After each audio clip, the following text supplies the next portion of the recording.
Have you ever had one of those situations where you've got something important coming up in the near future, or it could be a meeting or whatever it may be, and your mind is an absolute wash with anxiety thoughts? Not just little anxiety thoughts either, but everything that could possibly go wrong. My assumption is you have been in that situation at some point because everybody has. I'm going to go into this video of the two parts of our mind as to why that actually happens. But the one thing I want to go into before we go into that is there's a lot of people when they do have those experience, that flood of anxiety thoughts, that criticize themselves, they judge themselves, they constantly berate themselves, and or the big area that I teach about is emotionally manipulative behavior. So if we, for example, were to be flooded with anxiety-based thoughts, other people knowing that could maybe use it against us, call us overly sensitive or some other derogatory comment. And then if we choose to believe that because of what we may have experienced in the past, that can make the whole process 10 times harder.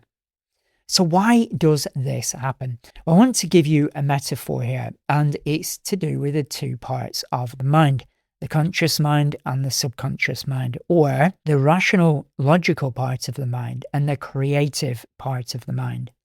So if you imagine you've got a meeting coming up, whatever it may be in your life, and then the rational part of your mind is to look at that meeting, analyze it, look at all of the structure and look for the most effective way to navigate around that in the most pragmatic way.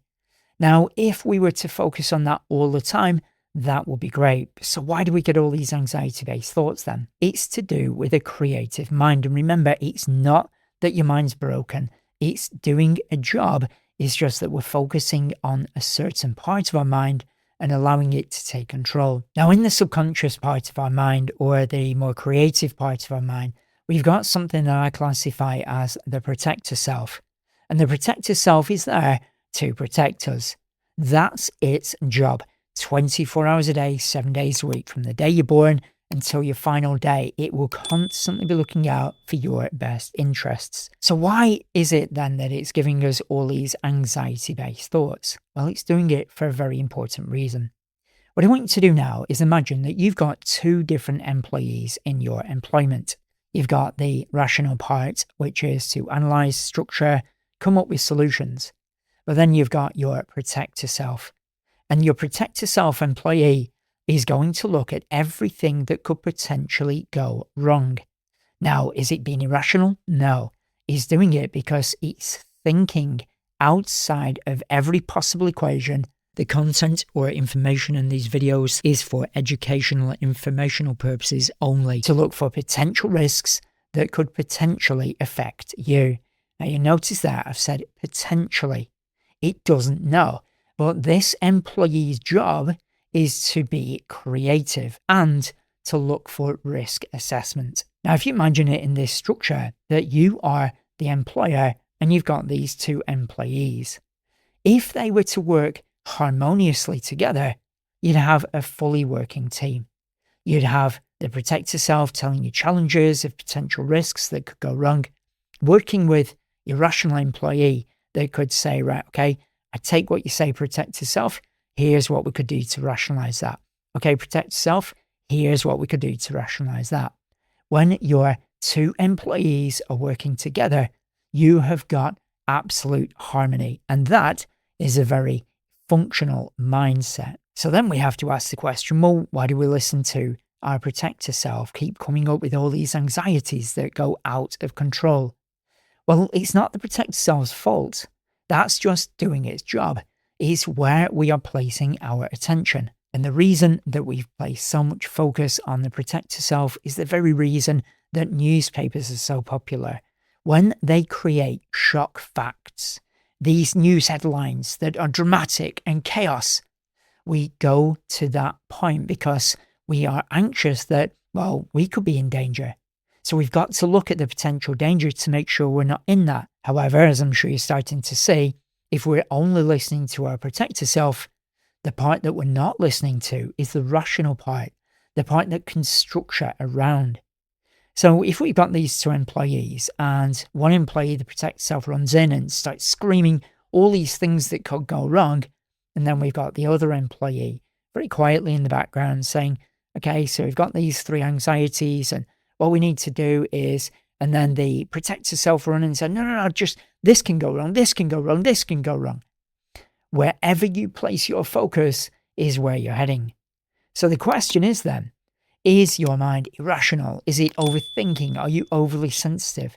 Or are you placing your focus on that protect yourself side employee that's very creative and will keep reproducing more and more anxieties? So as you can see, which employee we start to listen to the most will dictate how we feel about what's going on right now. So as a suggestion, this is an exercise I do because the protect yourself won't ever stop. It's not designed to stop. It's designed to work with a conscious mind. Usually what I do, if I'm ever starting to find my mind flooding, I will sit down and I will listen to the protector self and I will let it talk.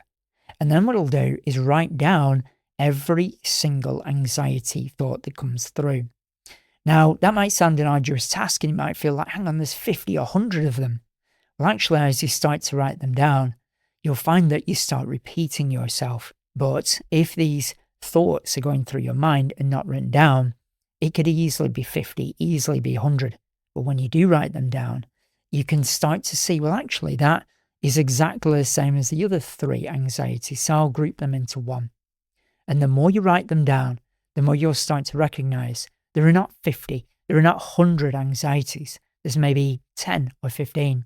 Once you've got that list, then take it to your other employee and start to rationalize them. And this is the challenge that a lot of people have, and you can see it online today, and we are addicted to that chaos. We are addicted to that rush. We want to look at the next video of chaos and the next blog post or whatever it might be. But it's about stopping and taking that first anxiety, looking at it through your rational mind, that employee, let it do its job, and then work to the second one, and then the third one. The only thing is, though, is that that first employee isn't as dynamic and exciting as the protector self keep throwing all these things at you. So what we can sometimes do is feel like, well, we can go online today and we can watch all these reels and get really excited and get this dopamine rush. But then when we stop, it can feel quite boring, but you're retraining your mind to focus. So this is an exercise I've been doing for 30 years now, probably, and I found it works really, really well. If you want to test it yourself, feel free to let me know in the comments below. Or if you've already been doing this, let me know in the comments below, because you never know, your comment and your perspective on something could change somebody else's life for the better forever.